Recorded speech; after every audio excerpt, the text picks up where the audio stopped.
Halo, selamat malam. Baik lagi dengan gua Om Ardi Gendut. Ya, banyak-banyak di kolom komentar yang masuk ya.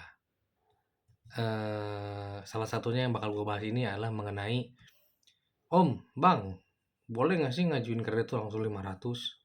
Boleh nggak sih ngajuin kredit tuh 100, 300, langsung 1 miliar misalkan? Boleh nggak sih?" Sebenarnya tidak ada larangan ya. Teman-teman mau langsung bermiliar-miliar juga boleh. Boleh. Mengenai persetujuan kan nanti dulu kan gitu kan ya. Kalau mau ngusulin mah, maksudnya kalau mau ngajukan boleh nggak sih langsung sekian, langsung sekian, langsung sekian tuh? Boleh, teman-teman. Kalau rasa teman-teman, ah kayaknya saya butuhnya sekian nih, butuhnya 500 langsung nih. Terus saya juga punya apa bersih-bersih saya setiap bulan tuh 30-40 juta. Boleh lah, ngajuin kali ya, boleh, boleh. Sekali lagi tidak ada yang melarang secara peraturan ya. Teman-teman mengajukan kredit langsung gede sekaligus, nggak ada yang larang ya. Nah, gua bakal kasih tahu apa sih yang menyebabkan beberapa petugas bank itu tidak menghendaki teman-teman langsung gede. Ada, bukan berarti tidak menghendaki ini jelek, enggak. Nah, makanya gua bahas sedikit ya, kenapa sih teman-teman di bank itu agak kurang setuju ya dengan teman-teman yang langsung ngajuin kredit besar. Kenapa mereka selalu bertahap dulu, ya nggak? Nanti gua kasih tahu tipsnya ya. Yang pertama adalah nih ya, dengerin. Petugas bank itu ingin teman-teman belajar dulu dari bawah, ya. Karena gini ya, mental orang punya utang 10 juta sama mental punya orang 100 juta sama mental punya orang utang 500 juta itu beda. Beda mentalnya. Artinya apa? Orang yang sudah biasa nyicil, ya nggak? Dari kecil udah nyicil kayak gua aja kan. Orang yang sudah biasa kredit, misalkan dari kecil ke besar, nanti besar lagi, itu akan sudah terbentuk tanggung jawabnya. Nah, sedangkan orang yang nggak pernah kredit, tiba-tiba langsung 500 juta misalkan, dengan cicilan 15 juta sebulan misalkan ya, gue nggak bilang kredit apa ya, akan ada kagetnya, ya nggak? Artinya apa? Persiapan untuk mencicil 15 juta, oh mungkin sekilas mampu, oh uang bersih-bersih saya 30 juta kok sebulan ya nggak? Kalau 15 juta masih lah ya. Nah, tapi ada hal-hal sebenarnya yang harus dikondisikan dahulu, disesuaikan dahulu untuk sampai tahap itu gitu loh.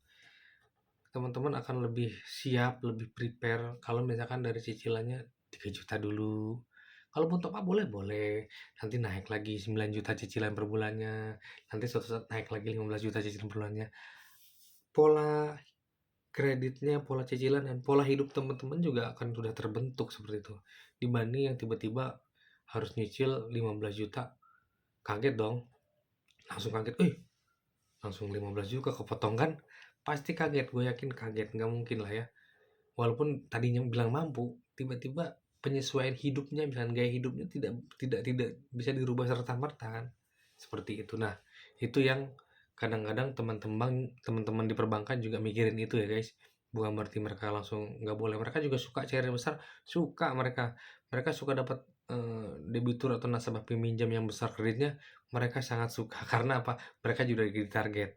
Tapi sekali lagi, mereka juga selain ditarget kreditnya, tapi mereka juga ditarget mengenai apa kemampuan bayar juga sehingga tidak bermasalah juga ya nggak. Jadi mereka ditarget juga kelancaran apa kredit teman-teman ya. Makanya bukan berarti mereka nggak mau, mereka ingin mendidik teman-teman dari kecil dulu besar besar besar gitu. Itu sih yang pertama. Nah yang kedua sebenarnya ada kepentingan juga. Dalam artian kepentingan bukan kepentingan pribadi ya. Mereka sebenarnya sayang sama teman-teman semua ya. Artinya gini, mereka tetap ingin bersama teman-teman semua selama kreditnya masih bisa diproses mereka. Ini sih seperti itu ya. Ada beberapa bank mempunyai kebijakan misalkan proses sampai 100 juta unit ini, nanti di atas itu sampai 300 juta unit ini, nanti di atas 500 juta unit ini, itu proses. Mereka pasti punya jenjangnya nggak? Berarti teman-teman perbankan, petugas bank, petugas kredit yang sayang sama teman-teman. Artinya apa? Teman-teman dianggap nyaman lah ya. Membuat mereka nyaman dalam artian teman-teman tidak pernah ditagih, ya kan? selama ini baik-baik saja, terus teman-teman juga dinilai, bisa menghandle risiko, bisa mengelola usaha dengan baik, ya gitu. Memang sih kepentingan itu, kepentingan lebih ke arah pribadi, tapi itu nggak ada salahnya, itu manusiawi ya. Artinya teman-teman yang mungkin saya lancar lancar lancar kok susah naik ke atas ya, mungkin petugas banknya memang senang sama teman-temannya nggak. Seneng dalam artian seneng sama teman-teman, nggak pernah bermasalah gitu. Makanya mereka tetap mempertahankan kredit teman-teman di sekitaran yang mereka bisa proses gitu loh. Kalaupun mereka tambah, ya udah sesuai tambahan yang bisa saya proses, misalnya kata petugas bank ya kan. Jadi teman-teman dipertahankan di tempat itu terus, ya nggak? Biar apa? Biar biar teman-teman tuh selalu ya sama mereka lah intinya, mereka udah nyaman lah intinya sih. Itu kepentingan pribadi sih. Apakah itu salah? Enggak juga. Tapi apakah itu terjadi? Sering terjadi, bahkan saya sendiri ya, dulu proses, misalkan kredit 5 miliar di tempat saya 5 miliar. Ketika mereka ingin, pindah ke yang jenjang lebih tinggi kan saya udah nggak bisa proses nih. Ada rasa sayang nih saya tuh, "Aduh, sini bapaknya bagus ya kan, kreditnya lancar, nggak pernah ditagih, orangnya ramah, baik, data gampang, pegawai-pegawainya perusahaannya baik." Sehingga apa, aduh sayangnya kalau pindah ke atas. Sebisa mungkin saya akan berusaha mempertahankan orang-orang yang bagus tersebut masih dalam lingkungan, kelolaan kredit saya misalnya seperti itu wajar sih ya.